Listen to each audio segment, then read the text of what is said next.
Welcome back to the Free Video Books channel. Today we're reading Chapter 18 of Frankenstein by Mary Shelley.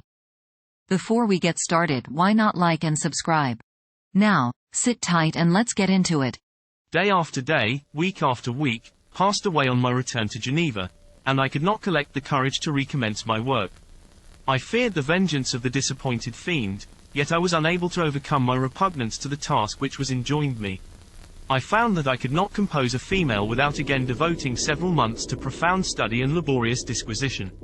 I had heard of some discoveries having been made by an English philosopher, the knowledge of which was material to my success, and I sometimes thought of obtaining my father's consent to visit England for this purpose, but I clung to every pretense of delay and shrank from taking the first step in an undertaking whose immediate necessity began to appear less absolute to me. A change indeed had taken place in me.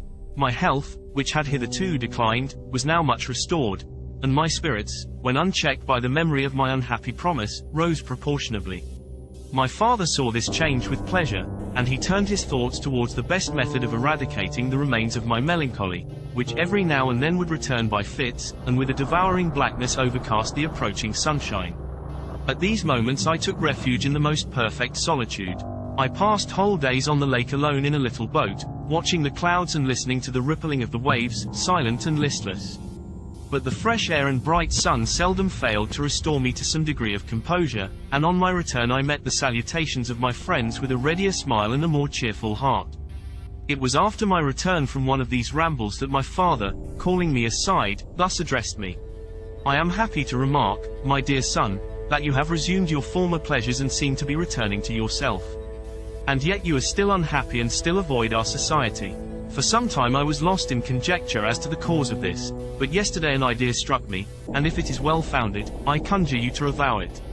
Reserve on such a point would be not only useless, but draw down treble misery on us all."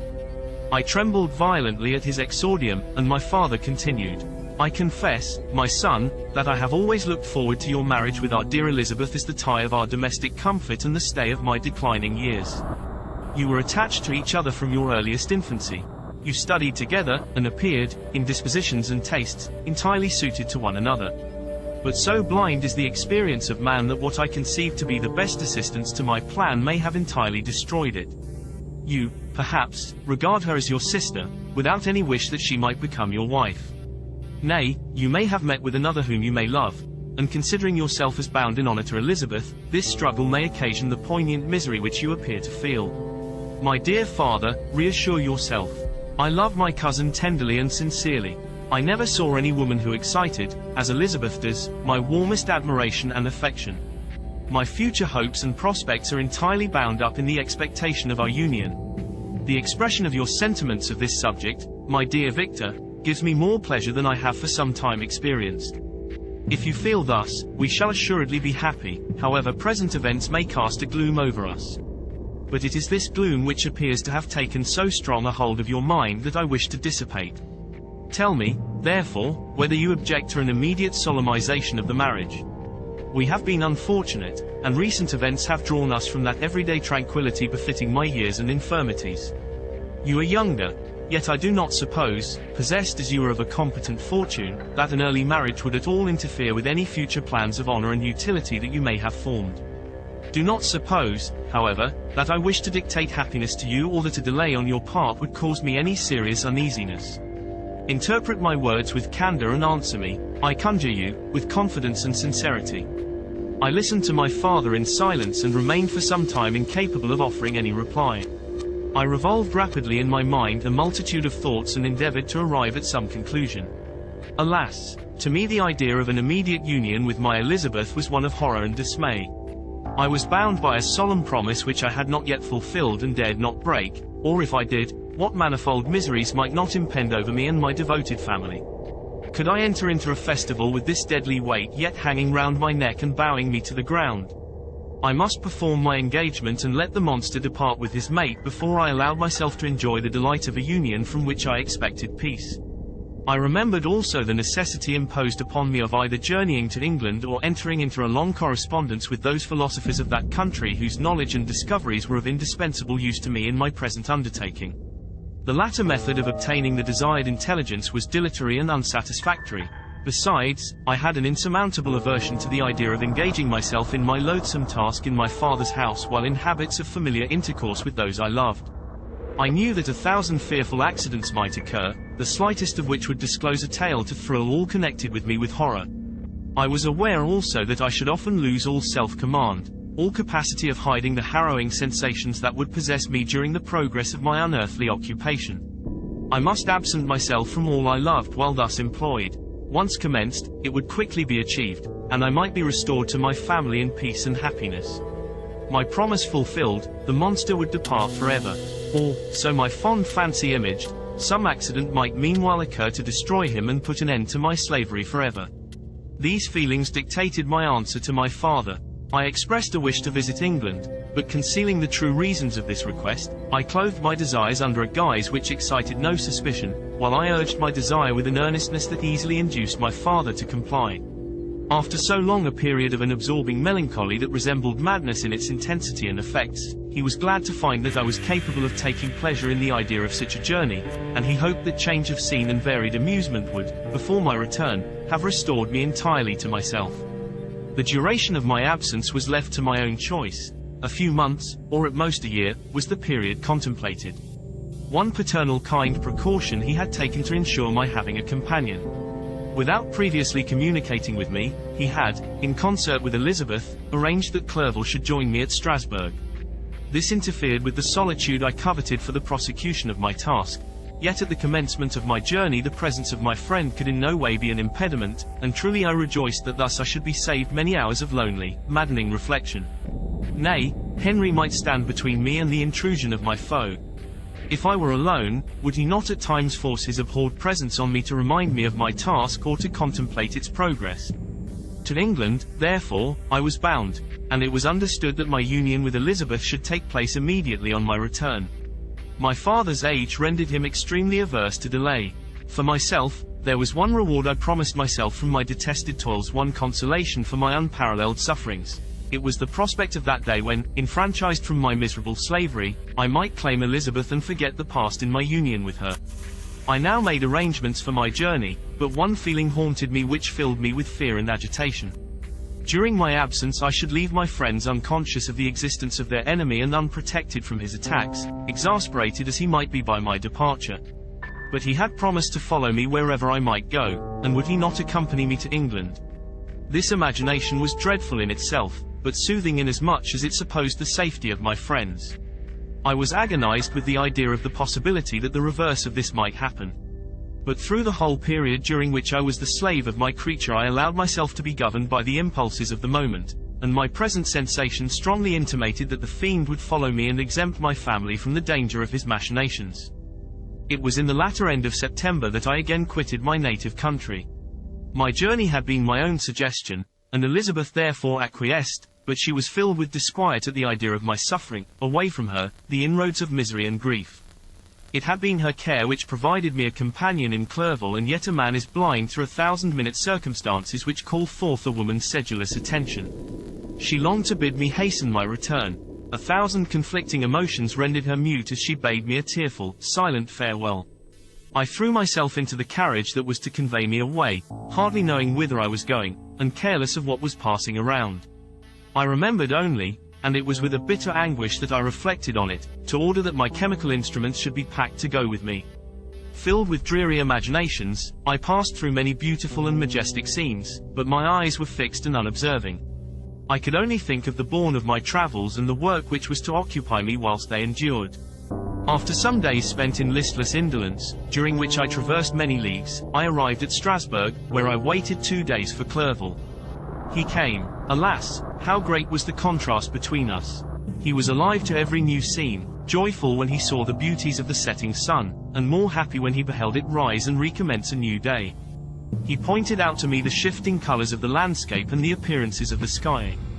"This is what it is to live," he cried. "Now I enjoy existence. But you, my dear Frankenstein, wherefore are you desponding and sorrowful?" In truth, I was occupied by gloomy thoughts and neither saw the descent of the evening star nor the golden sunrise reflected in the Rhine. And you, my friend, would be far more amused with the journal of Clerval, who observed the scenery with an eye of feeling and delight, than in listening to my reflections.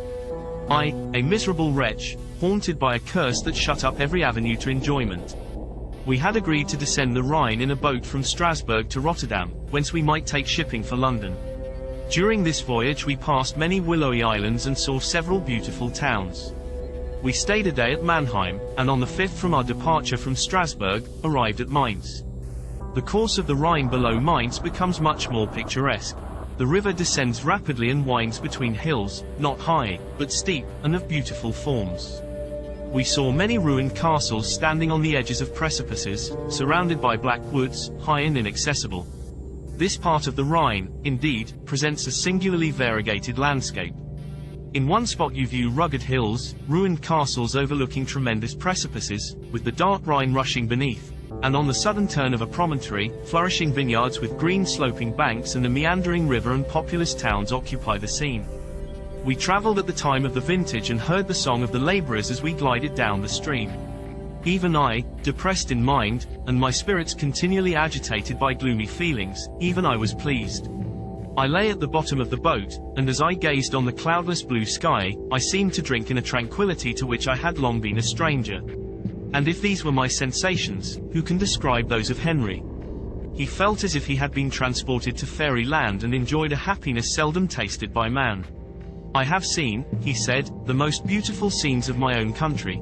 I have visited the lakes of Lucerne and Uri, where the snowy mountains descend almost perpendicularly to the water, casting black and impenetrable shades, which would cause a gloomy and mournful appearance were it not for the most verdant islands that relieve the eye by their gay appearance.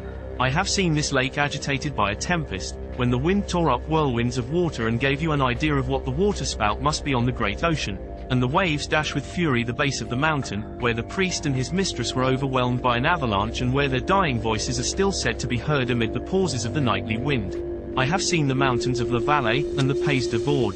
But this country, Victor, pleases me more than all those wonders.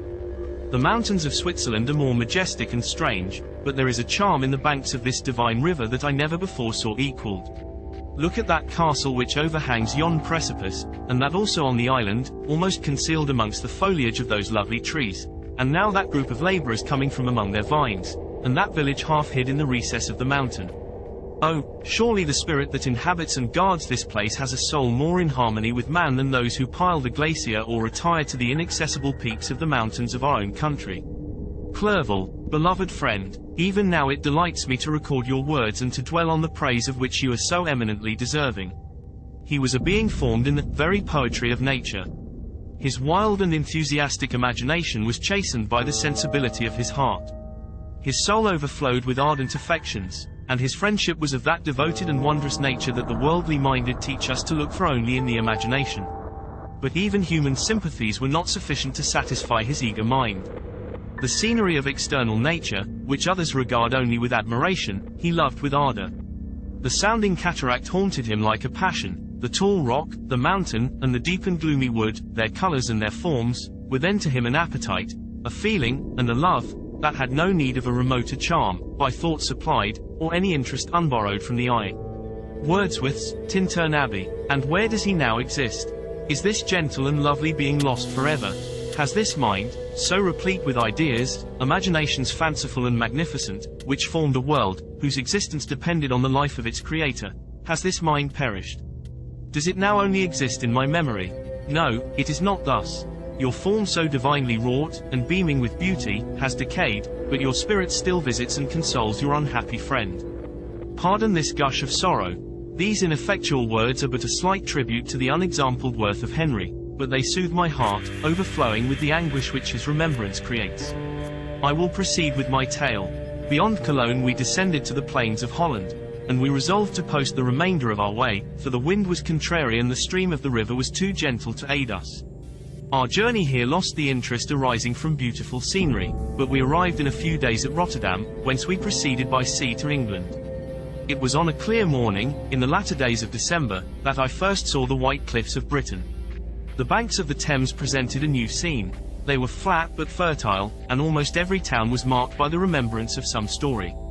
We saw Tilbury Fort and remembered the Spanish Armada, Gravesend, Woolwich, and Greenwich, places which I had heard of even in my country. At length we saw the numerous steeples of London, St. Paul's towering above all, and the tower famed in English history. Did you enjoy today's chapter of Frankenstein? Why not subscribe and ring the bell? Next time we'll be reading Chapter 19 Inches. Don't miss it.